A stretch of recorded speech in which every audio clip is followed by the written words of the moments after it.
কথা বলবো, এই বিজয়ের আনন্দ ধরে রাখতে গেলে আমাদেরকে সবাইকে শান্ত হয়ে থাকতে হবে। আমরা কারো প্রতি কোনো অন্যায় করবো না, কারো প্রতি কোনো বিদ্বেষ সৃষ্টি করবো না। আমরা সবাই শান্তি থাকতে চাই। তাই আজকে আপনাদের বলি, আনন্দটাকে উপভোগ করতে হলে আমাদেরকে কোনো অন্যায় করা যাবে না, কারো প্রতি অন্যায় করা যাবে না, কারো প্রতি কোনো আঘাত করা যাবে না।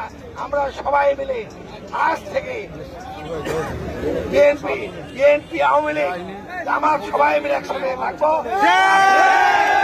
বলতে চাই, এই আসনে উন্নয়ন করতে গেলে আমাদের সব দলের সমন্বয় দরকার এবং সব দলের সমর্থন দরকার। তাই আপনারা কারো প্রতি কোনো খারাপ ব্যবহার করবেন না। আমরা শান্তি থাকতে চাই। আর একটি কথা মনে রাখবেন, আমরা শহীদ প্রেসিডেন্ট জিয়াউর রহমানের দল করি, আদর্শকে লালন করি।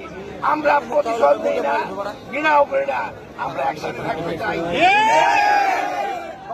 আরেকটি কথা বলছি, আজকে এই বিজয়ের জন্য, এই যে ধানের শীষের বিজয়, যার রমজান সবচেয়ে বেশি আমাদের নেতা জনাব তারেক রহমানের,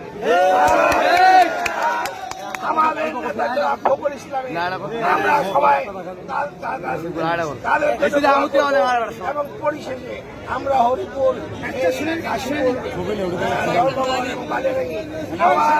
আপনারা সবাই শান্তি থাকেন এবং আমি যে আপনাদেরকে নির্বাচনী প্রতিশ্রুতি দিয়েছি, আমি জনাব তারেক রহমান, জনাব ফখরুল ইসলামের কাছে আমরা এই দাবি আদায় করবো।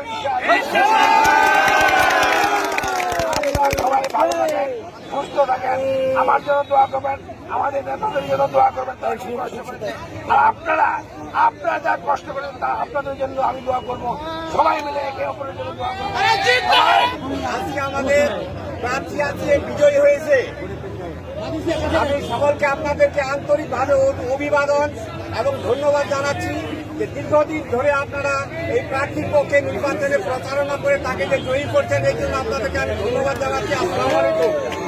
আর একটা আপনাদের কাছে আমার আবেদন আছে, বিশেষ আবেদনটা হলো, আপনারা দয়া করে কেউ এই ভটকাবাজি করবেন না, কেউ ভটকা ফুটাবেন না। আজকে আবার দেখতেছি একটা লাঠি নিয়ে অমুক দিকে দৌড়ায় যাচ্ছে, এদিকে দক্ষিণ দিকে। এই কাজগুলো দয়া করে আপনারা করবেন না। আপনারা সবাই ধৈর্য ধরেন। আমরা আমাদের বিচিত্র প্রার্থী যিনি